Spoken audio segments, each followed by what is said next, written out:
Okay, so have you ever gotten home and found a package on your doorstep that you just didn't order?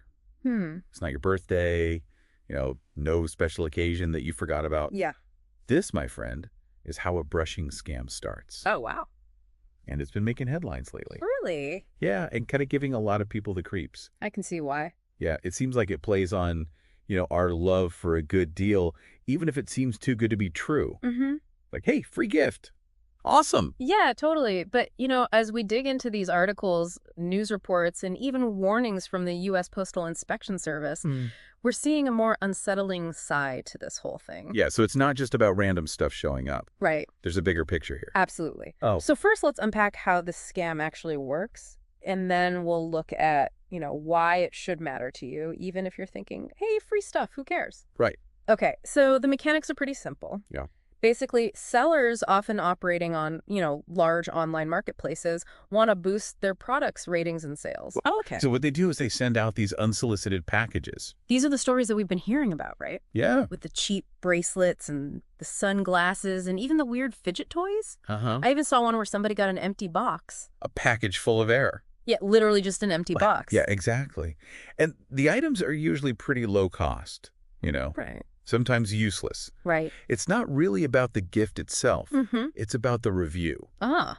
So the seller will use your name and your address to create a fake account on the marketplace. Wow. And then they buy their own product from themselves using that fake account. Okay. And because it's registered as a verified purchase, they can then leave a glowing 5-star review. So they're rigging the system Exactly. with fake reviews. Yeah. And they're using information without my knowledge or consent. Their information. That's not just sneaky. It's downright dishonest. And the U.S. Postal Inspection Service is calling this out as a major problem. Yes, they are. Right. They issued a warning highlighting that brushing scams are, popping up all over the country. And they're emphasizing that this is not just a harmless prank. Right. Sellers are using your personal information without your permission. Yeah. And these freebies are part of a scheme to deceive other shoppers. Okay, so that's where it gets tricky because we have these official warnings that are saying this is a scam. Right. But legally, you do get to keep anything you receive unsolicited. That's true. It's a bit of a finder's keepers situation. There's no need to pay for it, no need to return it. Yeah. And I think that's part of what makes these scams so insidious. They exploit this legal loophole to make it seem like it's just a harmless gift. Right. When in reality, it's a huge red flag that your personal information is out there. Yeah. And it's being used without your consent. It's like they say, if you're not paying for the product, you are the product. Exactly. But in this case, you don't even know you're part of the transaction. Exactly. That's the point. And that's when we move beyond the free stuff, what's the harm mentality. Yeah. Because even though that random package might seem harmless, Right. it's a symptom of a much larger problem, data security. Data security, yeah. And we have a real-world example of this in our source material. Oh, okay. The story of Nancy Kolick from Mullica Hill, New Jersey. Okay. She received a pretty nice skincare gift set. Wow. Out of the blue. Just out of nowhere. Yeah. And a lot of people would be thrilled. Of course. Right. But she got suspicious. Good for her. And rightfully so. Yeah. She almost scanned a QR code that came with it. Oh, gee. Which we'll talk about more later. We'll get into that. Yeah. It's a whole other layer to this scam. You're right. But it just highlights how easily we can be lured into this false sense of security. We see a free gift. We see a seemingly reputable brand. Right. Our guard drops. Yeah. But Nancy's story is a perfect example of why it's so important to be aware of these tactics. Absolutely. So the unsolicited package is just the tip of the iceberg. Right. What are the real-world consequences of brushing? Okay. Why should we be concerned? Well, on a practical level, fake reviews erode trust in online marketplaces. You relied on those reviews to make informed decisions about what to buy. Yeah. If a product is flooded with fake 5-star reviews, it creates an uneven playing field, and it ultimately hurts honest consumers. It's like, one bad apple spoils the bunch. Yeah. But in this case, it's a whole bushel of bad apples disguised as the good one. Exactly. Yeah. But even beyond the impact on consumer trust, brushing also points to a deeper issue. Okay. Data security. Your information is valuable. Right. And it's being traded and exploited. Mm. So if somebody has enough information to send you a physical package to your house, Yeah. what else do they have access to? That's a chilling thought. Yeah. It's like this network of data brokers and shadowy figures just buying and selling our information without our knowledge or consent. Totally. And that's why brushing, while seemingly minor, can be a canary in the coal mine. Yeah. It indicates a potential vulnerability that scammers can exploit for much more serious schemes later on, like identity theft, financial fraud, all sorts of things. So let's say I get one of these mystery packages. Okay. It's free stuff. Uh-huh. But now I'm a little freaked out. Yeah. What do I do about it? Okay. Where do we even begin to tackle this? Well, first of all, don't panic. Okay. Knowledge is power. And now that you know what you're dealing with, you can take steps to protect yourself. Okay. The U.S. Postal Inspection Service, the FTC Consumer Protection Agencies, they all offer guidance on what to do. All right, so let's break it down. Okay. Actionable steps checklist style. All right. What's the first move when a brushing package lands on my doorstep? Well, before you do anything else. Okay. Make sure it wasn't actually a gift from, a well-meaning friend or family member who just forgot to tell you about it. Yeah, it happens. It happens all the time. Okay. But if it's truly unsolicited, you've got options. I like options. Yeah, so let's walk through them. Okay. What can you do with the package itself? Yeah, what can we do? Well, if it's unopened Okay. and it has a return address, Yeah. the easiest thing to do is write return to sender on it and just pop it back in the mailbox. Easy peasy. Yeah. The Postal Service will take care of the rest at no cost to you. Okay, so a little poetic justice. Right. Sending it back to where it came from. Exactly. I love it. But if you've already opened it, well, it's legally yours to keep. Okay. You can toss it, donate it, re-gift it to someone you actually like. Right. You do you. Yeah. But here's where the real work begins. Okay, so we've dealt with the package, the physical part of the scam. Right. But my information is still out there. How do I lock things down? So this is where proactive protection comes in. Okay. Think of it like reinforcing your digital fortress. Okay. I like that. First and foremost, change your passwords, especially for, online marketplaces or retailers that might be involved. Right. And I can't stress this enough. Okay. Enable two-factor authentication wherever possible. Okay. It's like adding a second layer of security to your accounts. What exactly is two-factor authentication for those that aren't familiar? Yeah, it's a simple but really powerful security measure. Okay. It requires you to confirm your identity through a second method, like a code sent to your phone or an authentication app. So even if someone gets a hold of your password, they still can't access your account without that second factor. Okay, so we've changed our passwords. Right. Two-factor authentication is enabled. Yep. What else should we be doing? You should keep a close eye on your bank and credit card statements. Okay. Look for any unusual activity, no matter how small. Yeah. It's always better to be safe than sorry. Right. If you're really concerned, you can even consider a credit freeze.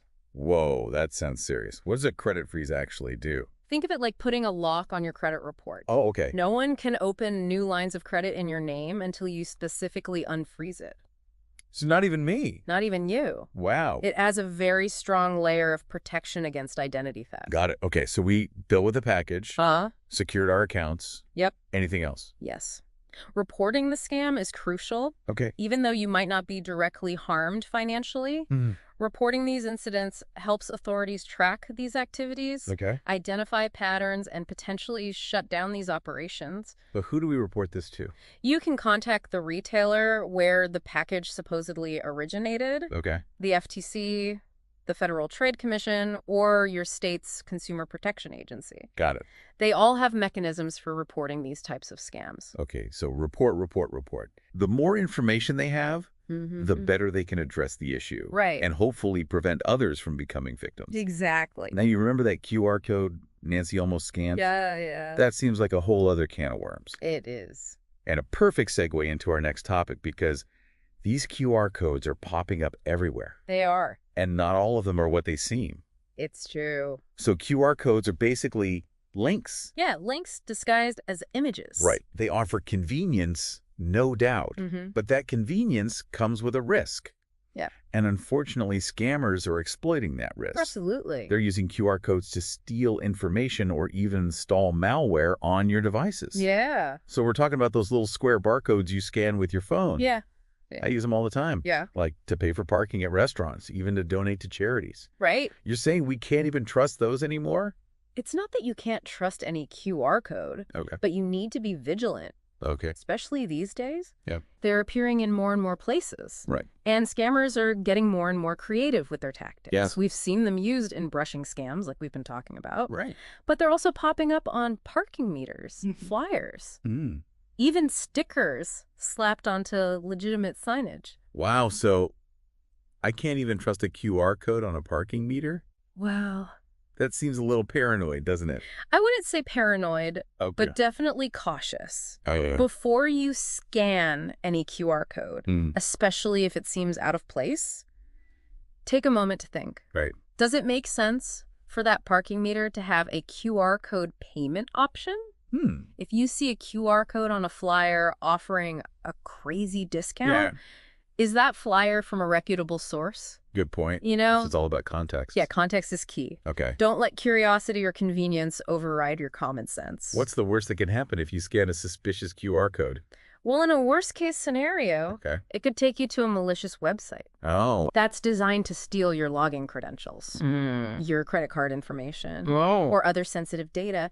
And these sites can be very convincing. Really? Oh, yeah. They can mimic the look and feel of legitimate websites to trick you into entering your information. So you think you're on the right site? Exactly. But you're not. Right. Or the QR code could download malware onto your device without you even realizing it. Okay. That's definitely not something I want to deal with. Yeah, nobody wants that. So how do we tell if a QR code is legit or a scam? Right. They all kind of look the same to me. Yeah, they do. It can be tricky. Yeah. That's why awareness is your best defense. Okay. If you didn't initiate the interaction, be suspicious. Okay. Did you request information from this company or organization? Right. If not, why are they sending you a QR code? That's a really good point. You know? So always think before you scan. Exactly. Don't just blindly scan anything that comes your way. Right. Also examine the QR code itself. Okay. Are there any misspellings or grammatical errors in the surrounding text? Does the URL associated with the QR code, if it's visible, look legitimate? Okay. If anything seems off, trust your gut and don't scan it. What if you absolutely scan a QR code? Okay. Like, say, to pay for parking or access a menu. Yeah. Are there any safety tips? Absolutely. Okay.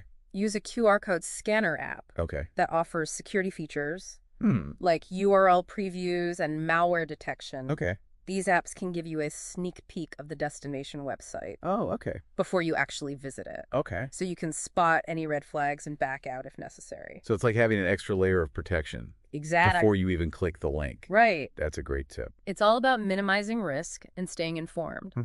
And remember, even with these precautions, always be on high alert when dealing with QR codes. Got it. So we've covered brushing scams, the dangers of QR codes, and what to do if you find yourself targeted. Right. What's the big picture takeaway? I think it boils down to this. In our increasingly digital world, convenience often comes at a cost. Yeah. We need to be mindful of how our data is collected, used, and potentially exploited, even in seemingly harmless situations. It's like we're constantly walking a tightrope between embracing the benefits of technology and protecting ourselves from its downsides. Exactly. It's about finding that balance, staying informed, questioning what we see, and taking proactive steps to protect ourselves. So it's not about living in fear. No, not at all. But about being empowered with knowledge. Absolutely. Knowledge is power, and awareness is key. Couldn't have said it better myself. We've given you the tools. Now it's up to you to use them. Right. Stay safe out there and happy deep diving. I mean, it feels like we're living in a world now where you have to be suspicious of everything. Yeah. Free packages, QR codes, even parking meters. That's right. It's kind of exhausting. I get it. I understand that feeling. But, you know, maybe think of it this way. Okay. It's not about being suspicious of everything. Okay. It's more about shifting our mindset. Okay. So instead of blindly trusting everything, we need to kind of adopt this trust but verify approach. So like a healthy dose of skepticism. Exactly. Yeah. Yeah, it's about finding that balance between enjoying the, convenience and the connectivity of the digital world while also being mindful of the potential risks.